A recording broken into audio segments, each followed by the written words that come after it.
Assalamualaikum warahmatullahi wabarakatuh. Bismillah, alhamdulillah, wassalatu wassalamu ala rasulillah wa ala alihi wa sahbihi wa man walah. Rabbi syrah li sadri wa yassir li amri wahlul uqdatan min lisani yafqahu qawli. Apa khabar semua? Sahabat-sahabat sekalian, moga-moga dirahmati Allah Subhanahu wa taala. Hari ini secara khususnya dalam video yang ringkas, yang pendek ini, kita nak beri peringatan ataupun pesanan mesra kepada sahabat-sahabat kita yang nak kena keluar daripada rumah, khususnya yang bertugas ataupun yang menyediakan perkhidmatan penghantaran makanan, food delivery. Jadi ada beberapa perkara yang kita nak kena buat. Menurut Kementerian Kesihatan, kita nak kena pakai mask, kita nak kena pakai glove dan lain-lain lah, kita cuci tangan dan sebagainya. Di sini Walid nak relatekan beberapa perkara. Yang pertama sekali, bagi petugas-petugas ataupun sahabat-sahabat yang buat penghantaran makanan, untuk sama-sama kita menjaga salat. Baik, dalam situasi negara kita, bagi Walid tidak ada masalah ataupun tidak ada sebarang isu nak solat di mana, kerana ini kita negara kita ni negara Malaysia, yang mana sedia maklum bahawa Malaysia sangat banyak masjid, mudah untuk kita jumpa masjid ataupun surau ataupun tempat-tempat awam yang bersih untuk kita tunaikan solat. Sekiranya adalah kawasan-kawasan yang mungkin ada kawasan-kawasan yang susah kita nak jumpa masjid ataupun surau, maka ketahuilah bahawa solat, yang pertama sekali, solat tetap wajib ditunaikan. Yang kedua, solat boleh ditunaikan walaupun bukan di dalam masjid ataupun bukan di dalam surau. Maka kita bawa sejadah. Okey, kita bawa sejadah ataupun sebarang hamparan waktu kita nak hantar makanan tersebut. Maka kita bawa siap-siap sejadah dengan sebotol air yang kita nak wuduk. Maka sampai di mana-mana kita boleh berwuduk dan kita boleh salat. Kita cari saja tempat yang suci. Maka dalam sebuah hadis Nabi SAW menyebutkan, al-ardu kulluha masjidun illa al-maqbarah wal hammam. Hadis riwayat Imam At-Tirmizi. Kata Nabi, bumi ini kesemuanya sekali adalah masjid. Bermakna bumi ini kesemua sekali adalah tempat sujud ataupun tempat yang diperbolehkan salat, melainkan perkuburan dan juga tempat mandi. Dua tempat ni saja. Selain daripada tu kita boleh salat. Maka sama-sama kita jaga salat. Jangan lupa bila waktu dah lewat, kena segerakan salat dulu. Segerakan salat dulu. Mungkin kita boleh stop dulu sebarang penerimaan tempahan makanan dan seumpamanya. Pandai-pandailah kita atur masa, mudah-mudahan Allah berkati masa tersebut. Yang kedua, kita disuruh memakai sarung tangan.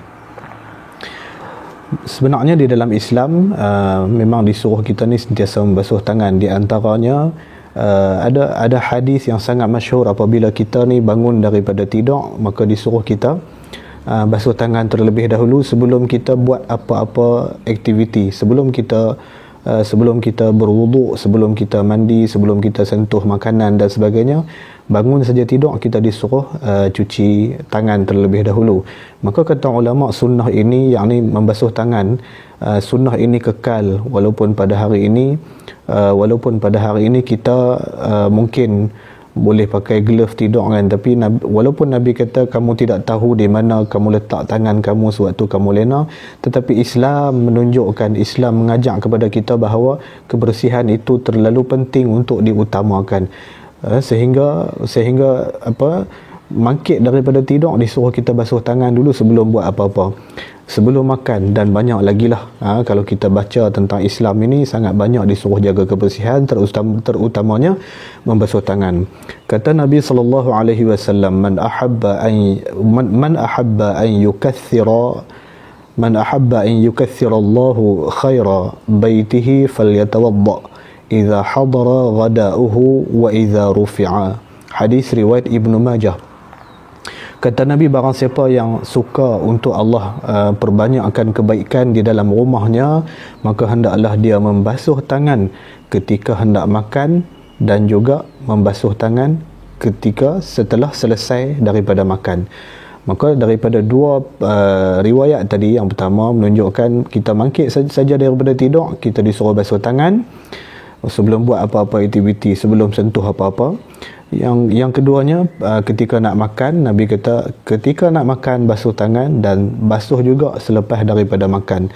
Maka dalam dua hadis ni sudah cukup menunjukkan kepada kita bahawa Islam sangat menitik beratkan soal kebersihan.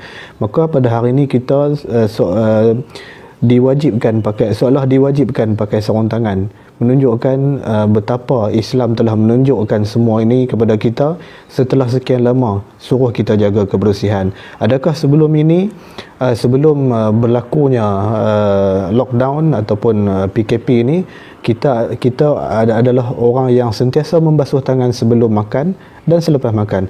Adakah kita tergolong di kalangan orang yang bangun daripada tidur kita terus basuh tangan kerana mengikut sunnah sallallahu alaihi wasallam? Kalau kita tak buat lagi macam tu, maka kesempatan yang ada ini, Walid ambil kesempatan ini, iaitu kesempatan PKP, supaya kita sama-sama sedar waktu lah kita nak kena pakai sarung tangan, nak kena pakai face mask apabila keluar. Maka ada hikmahnya supaya kita ingat balik, sebelum ni Islam dah ajar kita banyak perkara tapi kita tak buat. Yang ketiganya, kita disuruh pakai face mask. Maka ini kita boleh relatekan dengan dua perkara lah. Nabi SAW apabila Nabi bersin, Nabi akan letakkan tangannya di mulut, ataupun Nabi akan letak kain di mulut supaya tutup bersin tersebut. Lepas tu Nabi suruh kita ni kalau bersin, kita disuruh tahan, jangan lepaskan sekuat-kuatnya ataupun sepuas hati kita lepas. Tak boleh macam tu.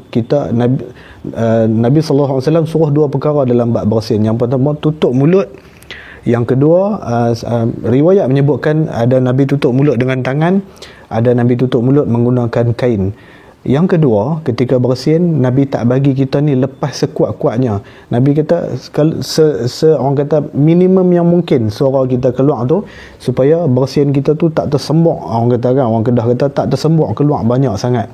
Maka ini menunjukkan kita tahu bersin ni, kita ada virus ke dalam badan kita. Islam menunjukkan supaya kita tak lepaskan kotoran, virus ke apa, kuman keluar bersepah-sepah daripada tubuh badan kita. Maka oleh sebab tu Nabi ajak kita tutup mulut.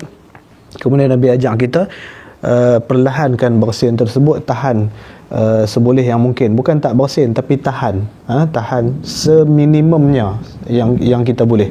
Yang kedua, apabila kita contohnya dalam situasi kalau kita naik kereta kan, 2-3 orang, sepatutnya kalau kita nak bersin, kita kena buka tingkap. Kita kena buka tingkap. Jangan lepaskan kita punya kuman, kita punya virus, kita punya nafas yang tak elok tu. Walaupun orang tak bau, tapi sebenarnya dia bersepah-sepah. Kan banyak video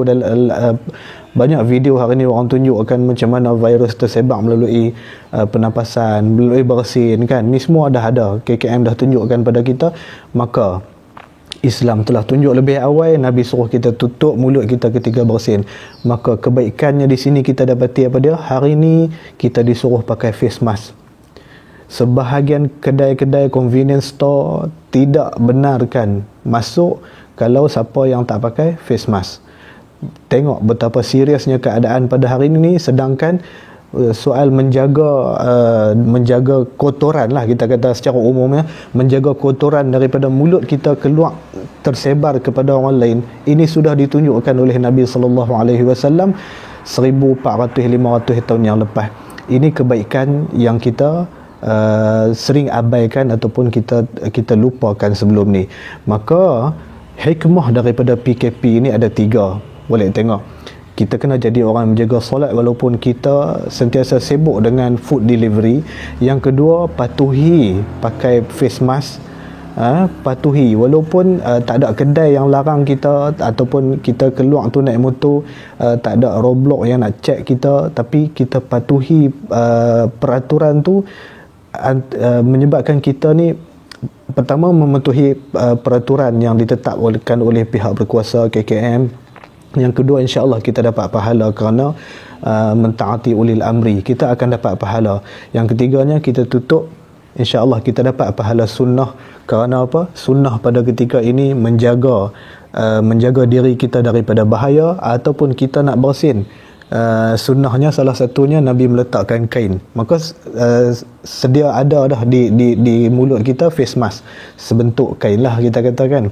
Pengajaran yang ketiga, kita kena rajin basuh tangan, kerana dalam banyak riwayat Islam ini sangat menitik beratkan soal kebersihan.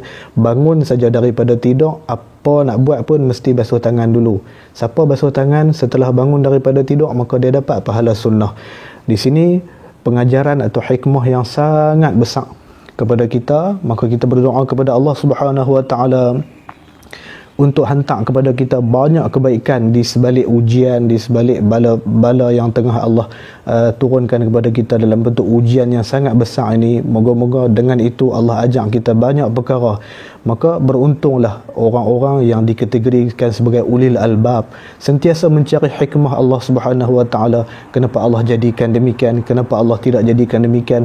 Orang-orang yang bijak, orang-orang yang berakal, disebut sebagai ulil albab. Apa jadi pun mereka adalah pencari hikmah, sentiasa mencari hikmah, tidak mencari salah tetapi mencari hikmah di sebalik ujian ataupun apa saja yang Allah tetapkan, sama ada jadi ataupun tidak jadi.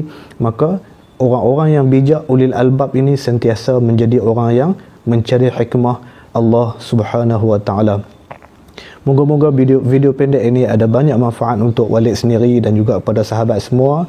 Maka insya-Allah kita akan berjumpa lagi. Kita berdoa kepada Allah, moga-moga Allah kurniakan segala kebaikan kepada kita semua, walaupun dalam situasi apa sekalipun kita menjadi hamba Allah yang sentiasa bersabar, sentiasa menunaikan kewajipan, sentiasa menurut apa saja yang telah ditetapkan oleh syarak. Kita menurut perintah ulil amri pada ketika ini dan seumpamanya yang menjadi kebaikan kepada diri kita. Moga-moga Allah permudahkan segalanya untuk kita. Amin ya rabbal alamin. Aqulu qawli hadza wa astaghfirullah. Assalamualaikum warahmatullahi wabarakatuh.